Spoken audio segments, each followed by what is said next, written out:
Okay, this is Stephen Key. Welcome back to inventRightTV. And today I get to interview a patent attorney that just happened to be a patent examiner at the USPTO.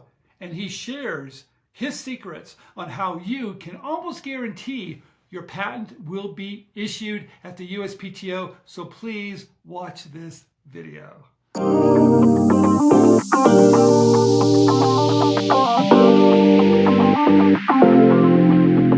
Okay, everybody, Stephen Key here with inventRight. inventRight TV. We're going to talk a little bit about patents, and we're going to talk about how to actually get a better patent. And I saw this article on LinkedIn by this amazing patent. You're a patent attorney, right, Ryan? Yep, correct. Okay. And he wrote something that I have never seen anybody write about, and we're going to talk about it. So, Ryan, before we get started, you're a patent attorney. Let's talk a little bit about you. Where do you live? Let's give the audience your background a little bit, okay? We're based in New York City, and I am a patent attorney. I've worked at a variety of firms before founding my own firm, Schneer IP Law, a couple of years ago. And before that, notably, I was a U.S. patent examiner at the Patent Office for a couple of years, where I really learned about how the Patent Office works from the inside and sort of what works and what doesn't work from the examiner standpoint. And I'm still pretty active in terms of I'm a member of the New York IPLA, the New York Intellectual Property Law Association, and we frequently have dialogue with senior people at the Patent Office where they share their wisdom as well. So I've continued to keep a dialogue with them with people from the Patent Office throughout my entire career, and I still have some friends who work there that I speak with, and we talk about our experiences either as former patent examiners, or some of them are current patent examiners to the extent that they can, of course. There's limitations on what they can and can't say, but my former patent examiner friends that are practitioners, we definitely have there's quite a few of them that I've either worked with in the past or never worked with in the past, but I'm friends with. And we talk a lot about how our experiences at the Patent Office has helped us as practitioners. So that's a big strength of mine. Well, you have an insight. I think it's really kind of interesting, since you worked at the USPTO as a patent examiner and now you're a patent attorney. So you wrote something on LinkedIn. And I want to talk a little bit about this, because your title was How to Get a Better Patent by Making the Examiner's Life Easier. Yep. So what do you mean by that? Tell us, what do you mean by that? So it's a common viewpoint, and this is based on my experience at the Patent Office, that the merits are what rules getting a patent. And what I've learned over the course of my career is that's not quite the case at all. That the patent examination process, more so than any other even agency or judicial process, gives a lot of leeway to the examiner to make decisions based on certain things that are, and maybe this isn't the way it's supposed to go or the political correct way of saying it, but that are somewhat subjective. That there are certain incentives that patent examiners are under, both in terms of how examiners are graded in terms of what's called the examiner count system, and also just based on examiners' personalities that can get you a better result. And a lot of the time your attorney either won't tell you about this, or unless you're on an interview with them, you won't be privy to how your attorney interacts back and forth with the examiner.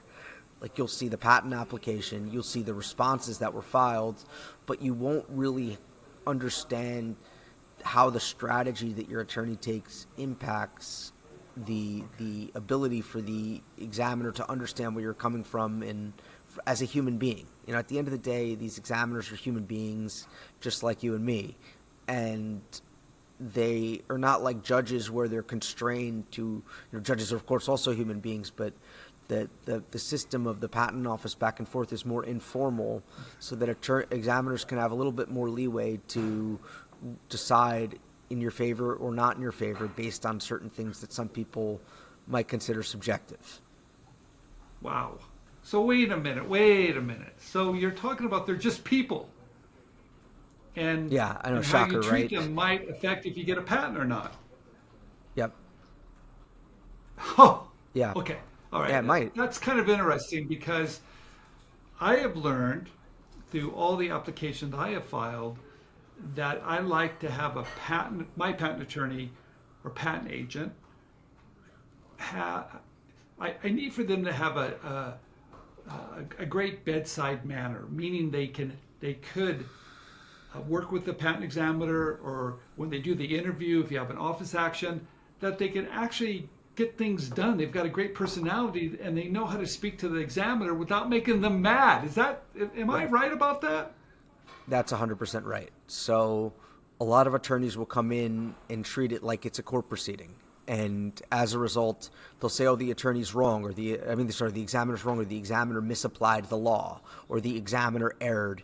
And I don't know if judges like that either. I was reading an article recently about how you shouldn't say the judge erred or the lower court erred in your appellate briefs, but examiners certainly don't like it because they're not lawyers, so they're not familiar with the way lawyers operate. So, and at the end of the day, the examiner's not really an adversary. That the examiner actually gets the most credit for allowing your case. So examiners are actually incentivized by the system to allow your case. You get 2 points for an allowance on first action, and you get 1.25 points for a first action rejection. So the question always arose in my mind, and it was interesting when I was at the patent office, why don't examiners always allow the case on first action? And the answer is a lot of them used to. But over the last 10, 15 years, there have been an increase in emphasis on patent quality and getting a good search done. And there are these quality assurance specialists that work at the patent office that make sure that the best prior art has been cited.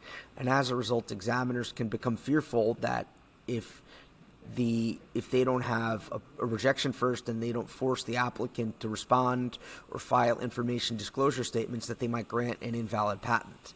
But it presents an opportunity for the practitioner, if you're good with the examiner, to respond to these initial rejections, which you get, according to my understanding, 85% of the time you get a non-final rejection on anything. So there's a lot of false negatives, but the office is more concerned about false positives than false negatives. So if you could convince the examiner that there's no way this is going to be a false positive, there's no way that there's going to be something that didn't come up after the fact, there's a clear indication of why this is patentable over the prior art, chances are, unless you have a very difficult examiner, which they exist, you'll get a patent. InventRight co-founder Andrew Krause here. This break will only take a second. Consider joining our Become a Professional Inventor program. It is only $349 a month. We'll make sure everything is done right on your project. You have great marketing materials. You're getting in the top companies. Not only that, we'll guarantee that you can get into companies. And our negotiation coach will provide unlimited negotiation support during your membership with us. So if you'd like to close that lucrative licensing deal at only $349 a month, please book a call with us. Go to inventRight.com and book a call. Now back to the show.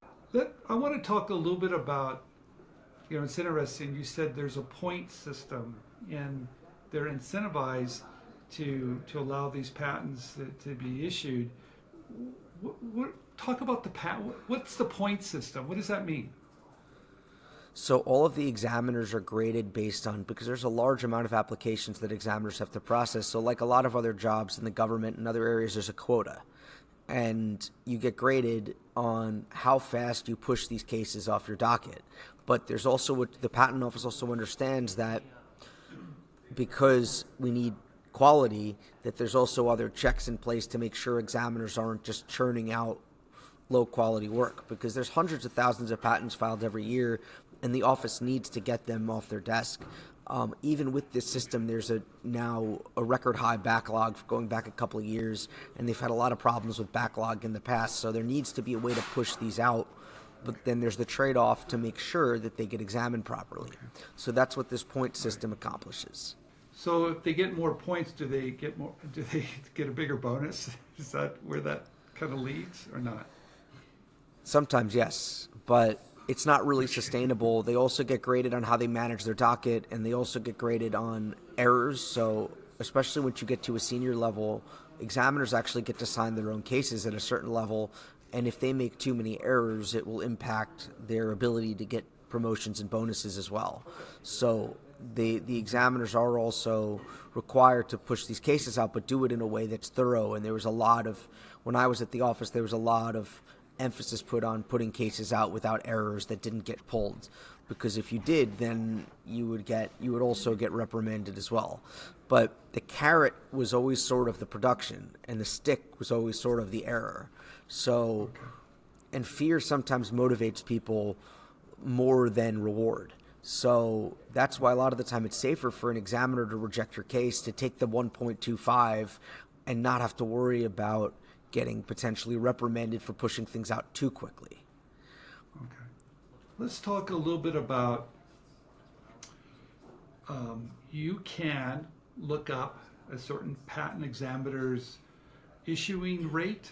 Is that true? Yep. And you can kind of Yes, tell if they're going to be tough or they're going to be a little bit more easier to work with. Is that true? Yeah, and there's a lot of platforms out there that have examiner statistics, and you don't just see their overall allowance rate. You could sometimes see a breakdown of before an interview, after an interview, how many rounds. There's another statistic. It's called disposals per allowance, which is how many office actions that the examiner will give you before you can expect to get an allowance on their case. So there's all these different statistics out there on the examiners about how likely you are to get a patent, how long it's going to take, whether you need to file what's called a request for a continued examination, which is what you have to file after 2 different office actions. So all of those statistics can inform how difficult it is, and sometimes that can affect your strategy. If your examiner is too difficult, you might want to plan to file an appeal because you're going to have an uphill battle. But sometimes there's also other statistics that compare what your examiner's allowance rate is compared to the overall art unit, so the area of technology. So if you find your examiner has a poor allowance rate, but then it turns out the whole art unit has a poor allowance rate, you might not succeed on appeal because the appeal goes to an appeal board in that art area. And usually the reason the whole art unit has a low allowance rate is because it's a hard art to get a patent in. So all of those factors can be very relevant in terms of working with an examiner. And if you try the wrong strategy on the wrong examiner, then you're going to get a suboptimal result. If you try to appeal everything, but the examiner's got a high allowance rate, you're going to just tick that examiner off and maybe get the examiner to act in a way that's not in accordance with their usual behavior. And if you don't appeal against an examiner that has a low allowance rate, you might end up wasting a lot of time and money going back and forth or interviewing with someone who's uncooperative, who doesn't like to grant after interviews, who will give you the runaround. I've seen that before. Oh, I'll take a look at it in an amendment, file it after the interview. You think you're going to get it, and then they just give you another rejection or find a new reference. So all of those statistics can be very important, and they have nothing to do with, per se, the merits of the case. It's all strategic, procedural ways of, it's almost like if you follow, I don't know if you're a baseball fan, but it's like Moneyball for patents a little bit.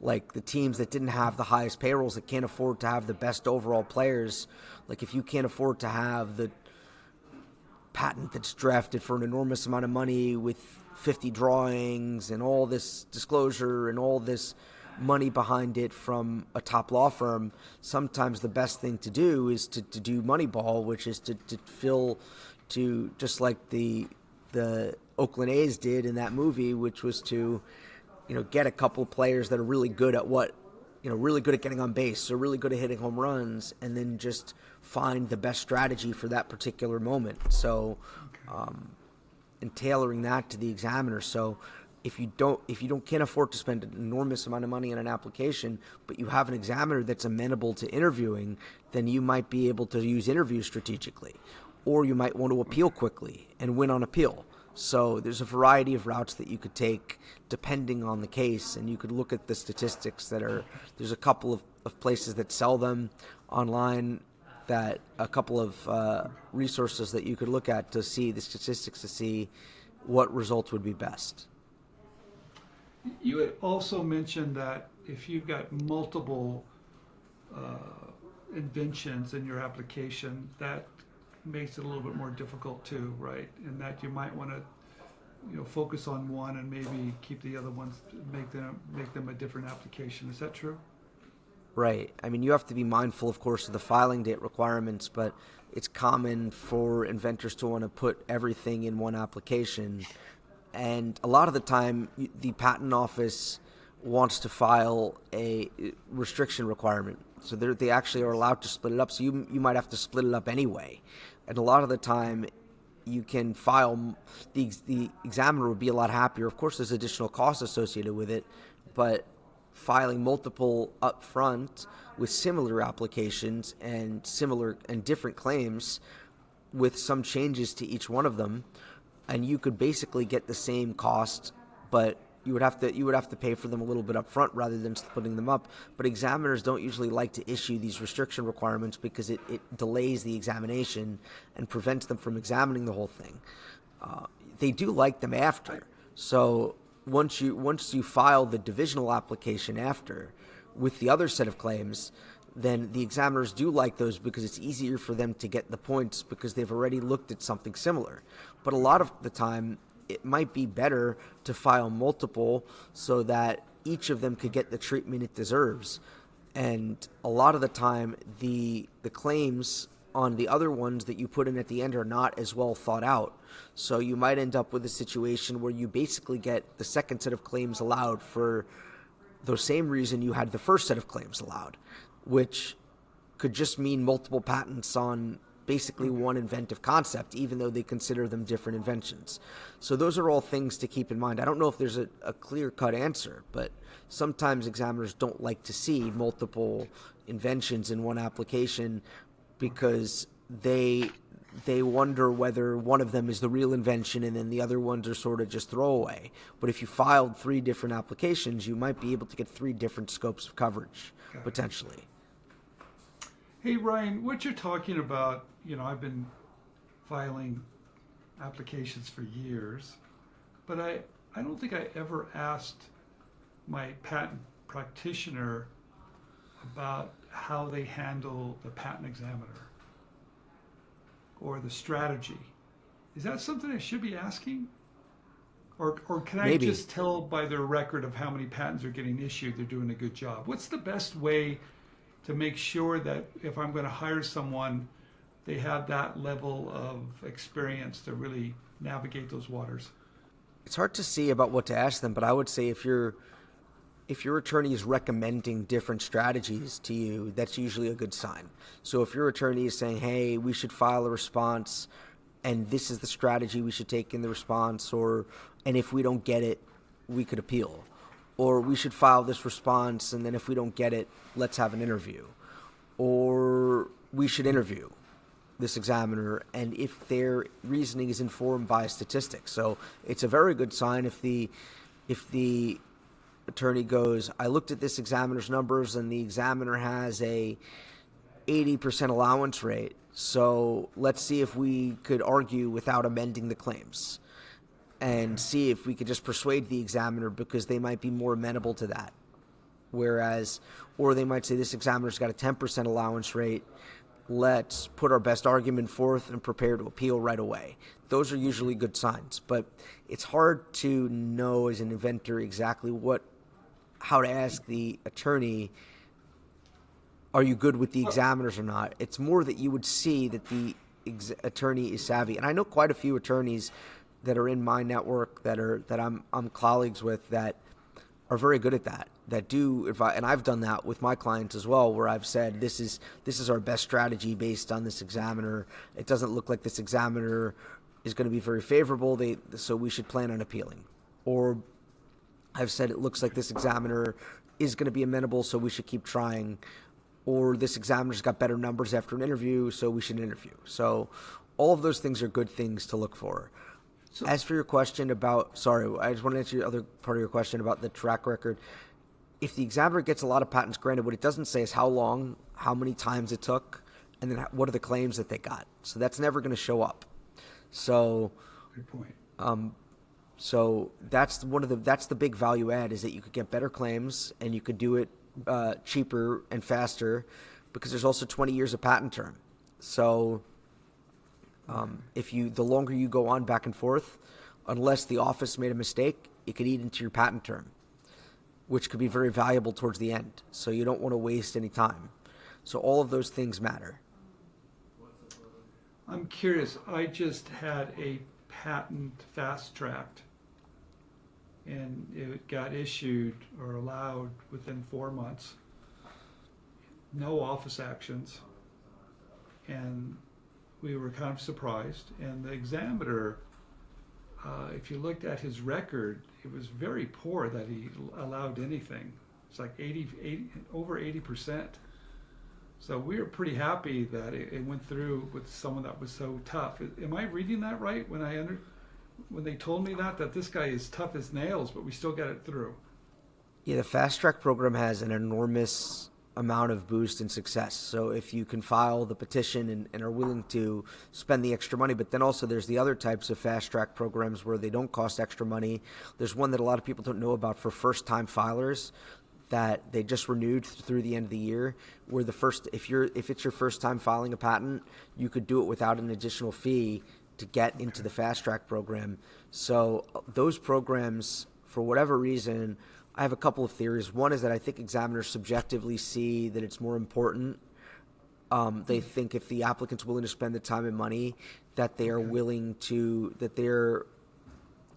the applicant has invented something important. Whereas if they're not willing to wait, that they're sort of seeing what the patent office is doing.